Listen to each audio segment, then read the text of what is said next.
Alycia Parks hit 10 aces in Toronto. 10. Against a top 20 returner on a fast hard court in a stadium where she was the underdog and had absolutely nothing to lose. She lost anyway. Every channel covering this match is calling it revenge. And I understand why. 7 months ago in Melbourne, this same woman took Alex Eala apart at the Australian Open in Eala's first ever Grand Slam main draw match. So the word writes itself. Revenge. But revenge is a feeling. Feelings do not break serve. What happened on center court in Toronto was not emotional. It was a solution, and it is sitting right there in the box score, and almost nobody has bothered to open it. So let me show you the shape of it before we go anywhere. In Melbourne, in January, Eala won the first set 6-love. 6-0. Parks did not win a single game, and then Eala lost the match, 3-6, 2-6.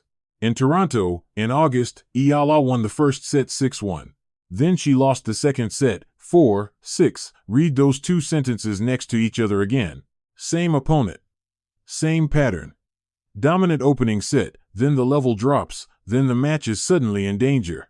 The script did not change. The script repeated itself almost line for line. One thing was different. Exactly one.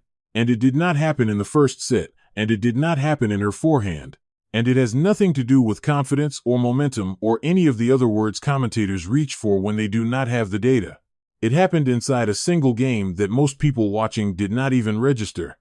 Here is what I am going to show you. There are 2 layers to this. The first one is in the first set statistics, and it explains why Alycia Parks can hit 10 aces and still be completely helpless. That one is satisfying. It is the answer most breakdown videos would stop at. The second layer is the one that actually matters, and it is not about how Alex Eala plays well. It is about what she does when she plays badly. Because she did play badly in Toronto. Genuinely badly, at the worst possible moment, against the worst possible opponent to do that against. And what she did next is the entire difference between being ranked 20th and being a problem for the top 5. To see any of it, you first have to understand why Alycia Parks is the single worst possible opponent for the player Alex Eala used to be. Alycia Parks is ranked 91st in the world, and that number tells you almost nothing about how dangerous she is. She owns one of the biggest serves on the WTA Tour. Not one of the biggest for her ranking. One of the biggest, period. On a fast hard court, when her first serve is landing, she takes the racket out of your hands. You do not get to play tennis. You get to stand there and watch a ball go past you at a speed that makes returning it a coin flip. Behind that serve is a forehand built the same way. Explosive, flat, hit with the intention of ending the point in one shot. Parks does not construct rallies. She detonates them. Now here is the part that matters, and this is the technical foundation for everything I am about to show you. You cannot beat a player like Alycia Parks by hitting harder than her. That sounds obvious when I say it out loud, but watch how many players try. The ball is arriving too fast to generate your own pace on it. If you swing bigger, you are borrowing her speed and adding error to it. And the ball goes long or into the net, and Parks gets a free point she did not even earn. Think of it like trying to stop a car rolling downhill by standing in front of it and pushing back. You can be strong. It does not matter, the physics are not on your side. The only thing that works is stepping to the side and letting it run into the wall on its own. Every good player knows this in theory. Executing it for 2 hours, while a serve is coming at you that you can barely see, is a completely different problem. Which brings us to Melbourne. January 2026, Australian Open, first round. Alex Eala's first ever main draw match at the Australian Open, which is a sentence that carries more weight than it looks like it does, because she had spent years trying to get there. She wins the first set 6-love. 6-0. 20-something minutes. Parks does not win a single game. And Eala did it by stepping to the side. She extended rallies, she absorbed the pace and redirected it, and she made Parks hit one more ball than Parks wanted to hit, over and over, until the errors came. So, here is the question that should be bothering you. If you win a set 6-love, you have the solution. Not part of it. All of it. You have proven, in real time, under tournament conditions, that you know exactly how to dismantle this specific opponent. So why did that solution disappear over the next 90 minutes? Because it did disappear. 3-6, 2-6. Eala won 3 games in the second set and 2 in the third. Parks did not suddenly become a different player between the first set and the second. Nobody handed her a new serve at the changeover. Something happened on the other side of the net, and nobody at the time could tell you exactly what. That is the thing about Melbourne that has never sat right with me. Everybody filed it under nerves. First Grand Slam main draw, 20-year-old, too much pressure, moving on. And maybe some of that is true, but nerves is not an explanation, it is a shrug with a longer word. Then the Toronto draw came out 7 months later, and tennis did something almost cruel. It gave her Alycia Parks again. Same opponent. Same surface. Same fast hard court conditions. The exact scenario, run a second time, with a full set of match statistics available this time. And if you are the kind of person who has ever sat there after a loss like Melbourne thinking there has to be a real reason, not a vibe, then this is your video, and I want to know you are here. Put the word rematch in the comments. That is it. I want to see how many of us watch tennis this way. Because what the Toronto box score shows is going to change how you read every match after this one. So, here is the first thing that box score gives you, and it has nothing to do with how hard Alex Eala hit the ball. First set, Toronto, Alycia Parks hits 4 aces. She also makes 18 unforced errors. Alex Eala makes 7. That gap is the whole set. 18 against 7, in the same 31 minutes, on the same court, in the same conditions. And I want to be precise about what that means, because it is easy to hear those numbers and think Parks just had a bad day. She did not have a bad day. She was made to have a bad day. Here is how the set actually went. They split the first 2 games. 1-all. Nothing separating them. Then in the fourth game, Eala gets on Parks' serve with aggressive returning, refusing to just block the ball back, taking it early, and forcing Parks to hit a shot she did not want to hit. Break. Then Eala navigates a tight service game to consolidate, and it is 4-1. She breaks again in the 6th game. Then she serves it out. 5 consecutive games from 1-all. 6-1 in 31 minutes. And here is the detail almost nobody has mentioned, and it is the strongest single piece of evidence in the entire first set. Alex Eala did not face one breakpoint in that set. Not one. Against a serve that big, against a returner that aggressive, she never gave Parks a single look at her serve. So what was Eala actually doing? She was extending rallies. That is it. That is the whole thing. Every ball she sent back was one more ball Alycia Parks had to hit, and Parks does not want to hit more balls. Her entire game is built on ending points in 1 or 2 shots. When you take that away, she does not have a plan B, she has a longer swing. And Eala has a very specific set of tools for this. She is left-handed, which means every ball comes off her racket on an angle Parks does not see from most opponents. Her court coverage is elite, so shots that should be winners come back, and she can redirect pace, which is the skill I described in the last section. She takes the speed Parks generates and sends it to a different corner instead of trying to manufacture her own power. She did not push back against the car, she stepped to the side. 18 errors is what happens when a player who needs the point to end in 2 shots is forced to play it in 6, 40 times in a row. Now, here is the question that should be nagging at you. If it is that simple, why did it only work for 1 set in Melbourne? Because Eala had this exact same solution in January. She won 6-love with it. She was stepping to the side then too. And then it evaporated. So the solution was never the problem. Which means the answer is somewhere else entirely, and everybody has been looking in the wrong place for 7 months. But that is not the interesting part. Because in the second set in Toronto, the solution broke down again. Alex Eala's level dropped. It dropped badly, at almost exactly the same stage of the match as it did in Melbourne. And what she did in the 90 seconds after that is the thing that separates this year from last year. Here is what nobody wants to say about that second set. Alex Eala played badly. Not unlucky, not on the wrong end of a hot streak. Badly. Her level dipped, Parks picked hers up, and they went back and forth on serve until the 10th game. Eala serving, down 4-5, set on the line. She produced the worst service game she played all night. Broken to love. 4-6. Parks did not even have to earn it. Eala handed it over. Now put that next to Melbourne, where the identical thing happened. Dominant first set, level drops in the second, hands over the break, match slips away, same opponent, same phase of the match, same failure. If your theory is that Alex Eala fixed something over the last 7 months, that game just destroyed it, because the flaw is still right there in plain view. So what actually changed? In Melbourne, that collapse lasted 2 sets. In Toronto, it lasted 1 game. That is it. That is the entire discovery. Third set in Toronto, Eala breaks Parks immediately, first game, 2-0. The dip was over before Parks could do anything with it.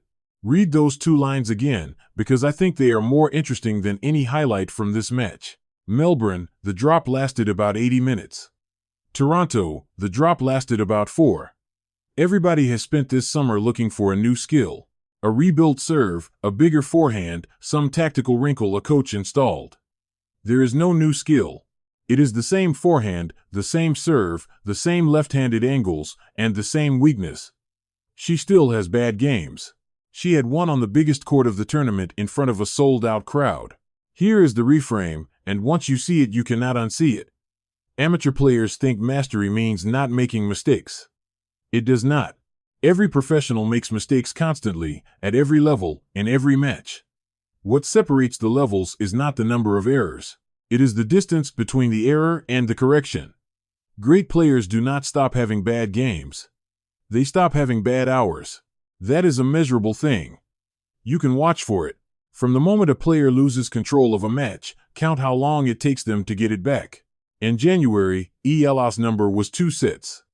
In August, against the same woman, on the same surface, her number was 1 game. And now connect the 2 layers we have found. Layer 1 showed you that she knows how to beat Alycia Parks. She proved that in Melbourne, and she proved it again in Toronto, in 31 minutes both times. Layer 2 shows you that she has learned how to not lose that solution when the match gets uncomfortable. The first one is talent. Plenty of players have it. The second one is a career, and almost nobody develops it this fast.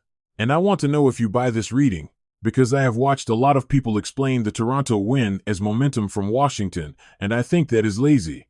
Tell me in the comments whether you think the recovery time thing is real or whether I am reading too much into one game. I actually want to push back on this one. 1 game instead of 2 sets. That is the thesis. And the third set has 3 separate pieces of evidence that prove it was not an accident. Third set. Eala breaks immediately. 2-0, then Parks wins the next 2 games. 2-all. Stop right there, because this is the moment.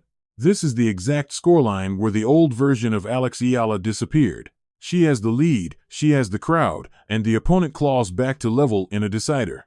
In Melbourne, that is where the match ended in spirit, long before it ended on the scoreboard. Watch what happens instead. Eala wins the last 4 games in a row. And she does not win them by holding serve and hoping. She breaks Parks twice inside those 4 games. That is evidence number 1, and it is the cleanest possible test of the thesis, because it is the same pressure situation with the identical scoreline and a completely different outcome. 2-all in a third set is not a statistic, it is a question the match asks you, and this time she answered it. Evidence number 2 is a number that looks bad until you turn it around. Alex Eala converted 5 break points out of 14. 5 for 14. That is a 36% conversion rate, and if you only look at that column, it reads like a player who kept letting chances go. Fine, she was inefficient. Now turn it around and read the denominator. 14 break points. Against one of the biggest serves on the WTA Tour. Against a player who finished that match with 10 aces. Think about what it takes to generate 14 break point opportunities against a serve like that. It means she was getting to deuce, getting to advantage, getting into scoring position over and over across all 3 sets, including the set she lost. The pressure never stopped. Even while her level was dipping in the second set, she was still creating chances.